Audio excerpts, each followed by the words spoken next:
अच्छे बुरे का फैसला ले सकती हूँ। मैं आज लिबरेट हो चुकी हूँ, मुझे ऐसा लग रहा है।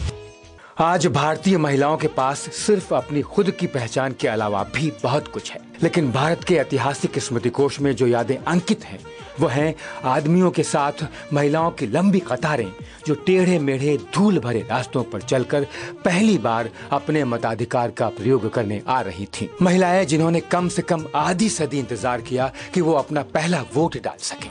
पहली बार उन्हें लगा कि वो भी इंसान है।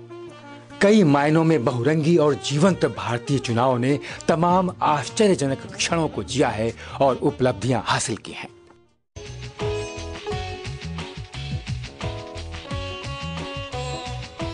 उन्नीस 1950 के आम चुनाव में हर प्रत्याशी के लिए अलग अलग बैलेट बॉक्स का इस्तेमाल हुआ था। हर पार्टी का बॉक्स अलग रंग का था। कभी सुना है एक सीट के लिए 1033 प्रत्याशी मैदान में हो? विश्वास करिए न करिए, लेकिन तमिलनाडु के मोडाकुरुची विधानसभा क्षेत्र में 1996 में ऐसा हुआ है। सभी प्रत्याशियों के चुनाव चिन्हों के साथ बैलेट पेपर 60 पन्नों की एक किताब थी। अविश्वसनीय?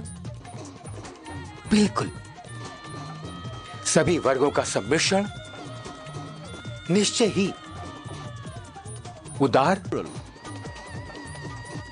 बेशक। और लोगों की सहभागिता को तो कैसे भुलाया जा सकता है। 2004 के आम चुनाव में 6 राष्ट्रीय पार्टियों से 1351 प्रत्याशी उम्मीदवार थे। 801 प्रत्याशी 36 प्रादेशिक पार्टियों से उम्मीदवार थे। 898 प्रत्याशी रजिस्टर्ड पार्टियों से थे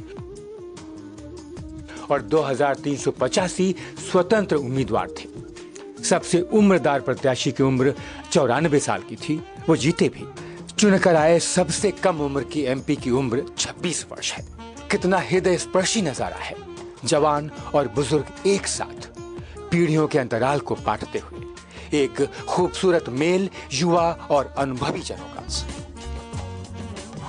भारत का अनुभव रहा है कि यहाँ के विविधता भरे समाज की इच्छाओं आकांक्षाओं में सामंजस्य बनाए रखने के लिए चुनावी लोकतंत्र एक बुनियादी जरूरत है।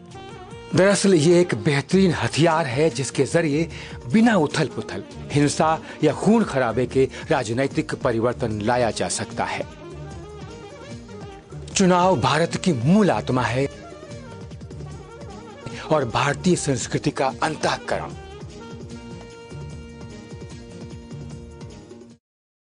प्राचीन सभ्यताओं में संभवतः भारत ही एक ऐसा देश है जो जीवंत है और समृद्ध होता जा रहा है। भारत के इस जुझारूपन पर विद्वज्जन बहुत कुछ कहते रहे हैं। पाश्चात्य दार्शनिक विल ड्यूरंट ने कहा है, भारत भूमि हमारे वंश की और संस्कृत यूरोपीय भाषाओं की जन्मदात्री थी। वो उन सभी आदर्शों की जन्मदात्री थी जो हमें बुद्ध के जरिए ईसाई धर्म से मिले।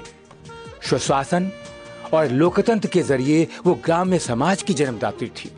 भारत भूमि कई मायनों में हम सबकी जन्मदात्री है।